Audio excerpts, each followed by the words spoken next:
Thanks to the support as a channel member, Harold Rotmo. Well, we've decided to just spend the rest of the season proving we don't need no strikers after all. Today we've got a top of the table clash against Monterey, who we beat in the Apertura final, and it looks like it's shaping up to be a bit of a battle between us and them for winning the Clausura this season as well. Fingers crossed today's video goes well. We qualify for those playoffs and we're one step closer to becoming double champions.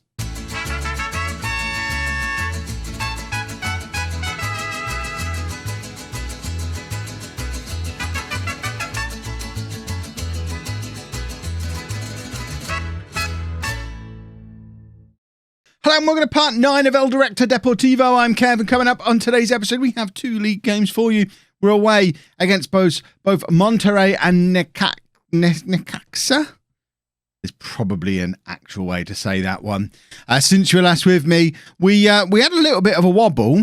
If I can show you my wobble. We had a little bit of a wobble where we drew 3 games in a row. We also drew 4 out of 6 games in the league, but we've mixed some wins back in there as well, and it has all left us top of the Clausura with 12 games played, another 5 to go. If we win both of these today, that should be enough to qualify us for the playoffs. To be honest, even if we don't, I'm going to show you the playoffs tomorrow because it's pretty clear we're going to be in them. We need a spectacular collapse to not be in those playoffs and in with a shout of becoming double champions. Player-wise, goal scorer-wise, we're still going with Cisneros up front, which is effectively playing with 10 men most of the time. He's scored a couple of goals, but he's absolutely useless. And I think this is going to be a common theme when players get sold out from under us. I really hope Mike has got a plan for the summer to bring us in a proper striker. We've had our youth intake in as well. Unfortunately, no striker in there. If we have a little look, the best player to come through and to be fair, actually, there is a half decent striker as well, Jonathan Lara. So he might actually end up any good. But the best one, who has been claimed by a Name in the Game channel member, it's the brother of Michael Beagles, who you might remember as a goalkeeper from the Bourne save. This is his Mexican brother, Miguel Beagles, who is a 16-year-old midfielder with 5-star potential. So hopefully he ends up playing as many times internationally as his Welsh namesake in the Bourne save. But if you are a Name in the Game channel member, Lara is available if you want him. There's a couple of our youngsters. Castro is another one who's just come through as well. So let me know. It's all on the community page. If you're a Name in the Game channel member and you don't currently have a player in the Apollon series, so if you're in Non-Lethal Legend or Bourne, you can now re-roll. But you do need a Mexican sounding name. Them's the rules, I'm afraid. So, you got to be Mexican to play for Chivas. We can't have Michael Beagles playing for Chivas. That's mad. Miguel Beagles, 100% Mexican sounding.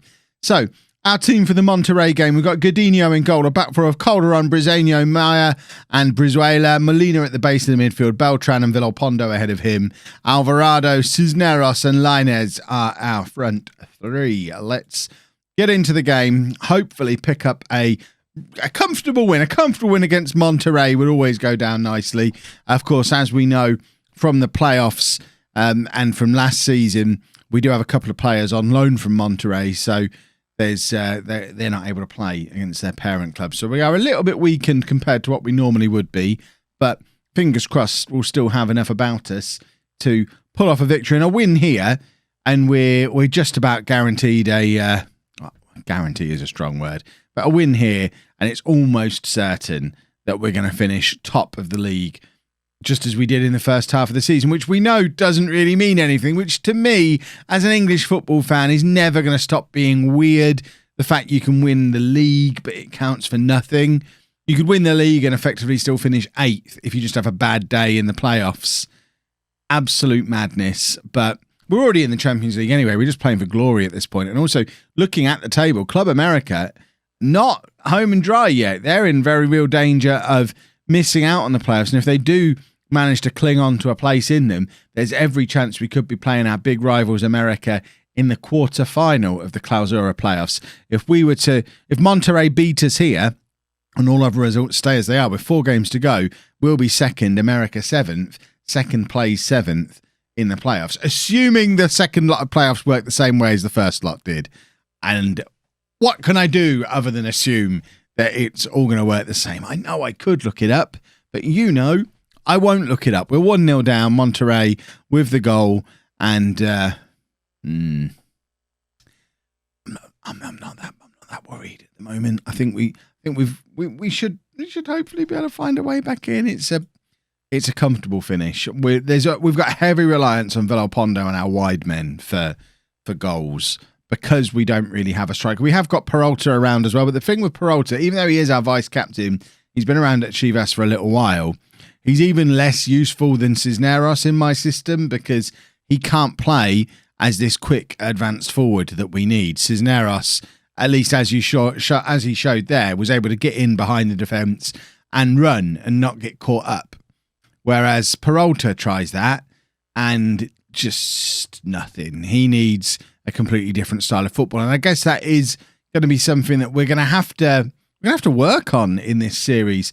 If we don't bring in my kind of striker in the summer, we might have to change our tactic, which sounds horrific. We might have to change our tactic to suit a more slower, boring, useless striker who can just stand there and nod the ball in, maybe go 2 up top. We've got very good wingers, so playing some kind of wing play system would probably make a lot of sense. Whip crosses in, or maybe not whip crosses in for Peralta. We want to be floating crosses in for him to just slowly amble towards and score. I'm saying all this about him. Let's have just a quick look at him. It's not even that he's a big lump. He is a second striker, because he's not any good at heading either. He's 5'10" and only has 11 for his heading and a 10 jumping reach. So it's not even that he's a guy that we can. I mean, he needs another player alongside him. He's not even. I say he's been here a while. This is his first season here, having joined from America. Mexico's weird. That would be a weird. Imagine that kind of transfer. A player gets to 36 years old and leaves Chelsea and signs for Manchester City, for example. Frank Lampard. But we all were so grumpy. Well, I wasn't grumpy. Couldn't care less. But Chelsea fans were so grumpy when that happened. But it seems like that kind of thing. There's less club loyalty from the players, seemingly, here in Mexico, which is weird, because I always envisaged like Central American, South American football to be the fans to be even more passionate, and that's the impression you get from the media. But I guess it's a different kind of passion. It's all about the team, less about the player. Maybe if you are Mexican and you're watching this, feel free to tell me I'm talking absolute trash and you all hate Peralta because he's a turncoat. But then he's played 60 odd times for Mexico as well, so I guess he's just the kind of player that you would expect to have at Chivas. Mexican international. Get him in. Right, Villalpando isn't having a very nice time. We're going to bring Antuna on. We're going to go to this system, which we've used a couple of times. And in fact, we might stick him up alongside. In fact, if we're going to stick a striker up alongside, let's get Peralta on. And let's actually play Peralta in his position. Antuna can play further forward. We're going for it. We're going to bring Ponce on as well. And we're going to change the system up. And this is what we're going to do. And we're going to give Peralta the opportunity to play in the position that he's actually supposedly good at, in behind a faster striker in Antuna. Let's see if it works, shall we? It's Monterey. You've got the free kick on the edge of the area, though. As it stands, we're actually still top of the league, although that goal might change that.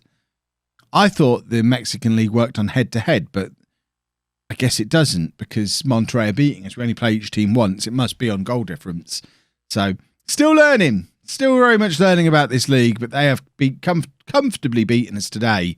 We just haven't looked at the races. Beltran with the corner. I think we've won a penalty here. Have we won a penalty? The ref's going over to the little telly. Usually when this happens, it usually ends up with a penalty. So I suspect we're about to get a penalty and potentially a lifeline back into this game. We're going to ask for creativity for the last 5 minutes of the game, regardless of whether or not we score here. But if we've got a penalty, we've got to score the penalty. They've got to be the rules, surely. We have got a penalty. Who's taking it? I don't know who that is, just from looking at the side of their face from this distance. It's Peralta to take, And nice. Peralta with the goal. He's 4 for the season. Now we just need to... I already put get creative. I now want to demand more. We've got a chance again now. Very attacking. Demand more. Come on, boys. Let's grab a winner. A winner. An equaliser. No, neither. Not happy. We're flattered a little bit by a 2-1 scoreline. And now we go to the team that I can't say. Another team that I can't say, because that doesn't narrow it down. We go to a team I can't say and try and qualify again. Right, big pile of changes for the Necaxa game. In fact, we can't. Because Vegas... I wanted to play Vega. Hold on. I've picked this team 2 days ago, trying to be clever, and... now realise half of them can't play. One moment. Well, much less in the way. We only had to change those 2 players, actually. It wasn't as bad as I made out. Cisneros just comes back in up front, which... I was looking forward to playing Vega, but I always forget the under-20s play on the same day as the first team, which is so dumb, because when you've got a player coming back from a long-term injury like Vega is, Vega's been injured for a long time. Been injured since mid-January. It's now mid-April, so 3 months out. He needs the match fitness of playing for the reserves. But why do they play on the same day? It's so stupid. So Cisneros does come back in, but we have got Montes and Gonzalez back in, the 2 boys who are on loan from Monterey, so weren't able to play in that last game. Let's get into the match. Let's hopefully right the wrong we've just experienced and pick up a win. I think the game against Monterey was our first defeat in a long time. We've lost twice in this Clausura, but I think it's certainly not... It must have been early on. I don't remember a defeat any time recently. To be fair, I'm recording this one Monday afternoon. I haven't played the save since Friday. It could have been the last game I played on Friday was a defeat, and I've just forgotten. But I'm pretty sure that's not the case. I think it's been a little while. So we're still top of the table. We're still in good form. And hopefully, still looking good to get into those playoffs. Inexplicably, Puebla, the team we beat 8-0, only 2 points behind us in the league. What on earth is going on? Right, we have a corner. Velopondo swings it in, and Montes is there. And that's what we were missing in the game against Monterey. Montes unable to play. He's such a threat from these set pieces because he's so much taller than the rest of our players. He's in with his 5th goal of the season. I mean, it's not even his height he's used there. He's just got ahead of the player who's supposed to be marking him, and it's a relatively straightforward tap in. I've just noticed America are 2-0 down. So as it stands right now, Club America down to 12th place in the league, which, I mean, someone's getting sacked for finishing 12th for them. They were way back in episode 1. You'll remember we looked at the pre-season preview, and they were above us in the predictions for the season. They were supposed to finish, I think, 3rd behind Monterey and Tigres, I want to say. Now looking at the table, Monterey have managed to get the job done. They're up here in the mix again, like they were in the Apertura. We've outperformed all expectations in both of the competitions this season. Tigres a little bit disappointing. America, absolute mess. Don't know what's gone on there, but I suggest there's going to be some sackings going on. I thought that had gone out. I wasn't even looking. That was a very strange cross that very nearly led to a goal. Tigres losing 2-0 to Santos Laguna as well, who are now up above them in the league. We could have a playoffs with no Tigres, no America, which seems mad. Also, no relegation, which we've talked about a couple of times. Relegation is a strange one, and it seems to work based on average points over a 3-season period. So there's no relegation zone in this table. I guess they decide the relegation after the Clausura each year. I'm presuming no one gets relegated after the Apertura, and then it's just a decision is made each summer. There's been talk in the comment section about no relegations at all for the next 5 years as they try and move the Liga MX closer towards an MLS style structure because they're obviously close by the US. But I mean, it baffles me that anyone in world football would want to replicate the MLS structure, which to an outsider looking in looks like an absolute confusing mess. We'll find out in FM20, because in FM20 I'm planning on doing an MLS save. It's probably going to be on Twitch. So So make sure you're following me over there. But if you want to see me try and figure out the MLS, FM21, I think this is FM20, FM21, probably on Twitch. It's probably going to be my first save over there. It's going to be me trying to figure out the MLS with the help of the chat. I can't figure it out on my own. You've seen how much I've struggled with Mexico and Greece trying to figure out the rules. Can you imagine videos of me trying to figure out the MLS without your help? So we're going to do it as a group effort over on Twitch. And if it goes well, we might bring an MLS save here to YouTube at some point too. Who knows?